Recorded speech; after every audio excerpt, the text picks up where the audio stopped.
Morning students, ये class 9 का unit number 7 complete हो चुका। इसके आज हम करेंगे एमसीक्यूज़। तो encircle the correct answer from the given choices. आप भी अपनी बुक्स को ओपन कर लीजिए। पहला है, in which of the following state molecules do not leave their position. Molecules अपनी पोजीशन जिस पे नहीं छोड़ते, यानी कि वो साथ साथ रहते हैं। तो सॉलिड हमने पढ़ा था कि लिक्विड में भी उसके मॉलिक्यूल्स फैल जाते हैं, गैस में तो बहुत ज़्यादा फैलते हैं, सॉलिड में नहीं फैलते। दूसरा है, विच of the substance is the lightest one. इनमें से सबसे लाइटेस्ट कौन सा है? एल्यूमिनियम है। आप उसको टिक मार्क कर लीजिए।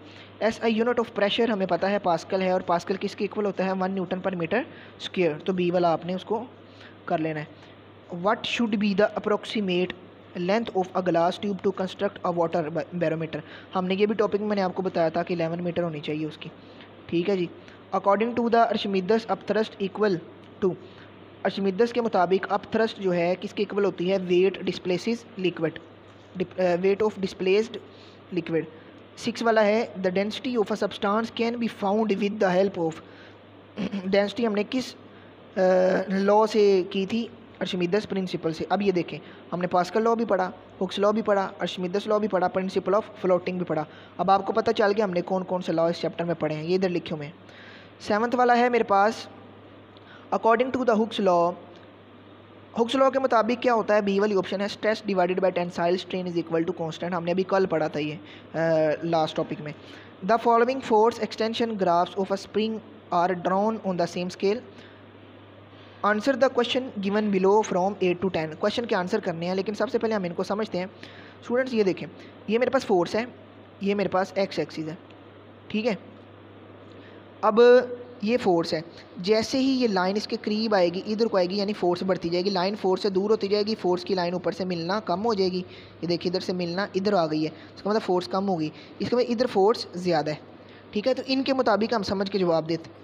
8वां है, which graph doesn't obey Hooke's law. Hooke's law को ओबे नहीं करता। तो स्ट्रेस और स्ट्रेन वाली बात, कि स्ट्रेस और स्ट्रेन आपस में डायरेक्टली प्रोपोर्शनल होते हैं। यहाँ पे ओबे ही नहीं कर रहा, ना स्ट्रेस है ना कोई स्ट्रेन है, बिल्कुल कांस्टेंट आ रहा है। तो कांस्टेंट और स्ट्रेस और स्ट्रेन के डायरेक्टली प्रोपोर्शनल के इक्वल होता है।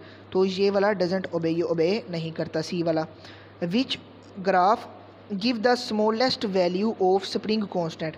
स्प्रिंग कांस्टेंट की स्मॉलेस्ट वैल्यू कौन सा ग्राफ दे रहा है? फोर्स सबसे कम किस पे लग रही है? डी वाले पे। तो आप डी वाले को देख लीजिए। अगला है, which graph gives the largest value of the spring constant. Force के सबसे करीब कौन सा है? ये देखें जी, ये जो ए वाला है, ये स्प्रिंग कांस्टेंट के ज़्यादा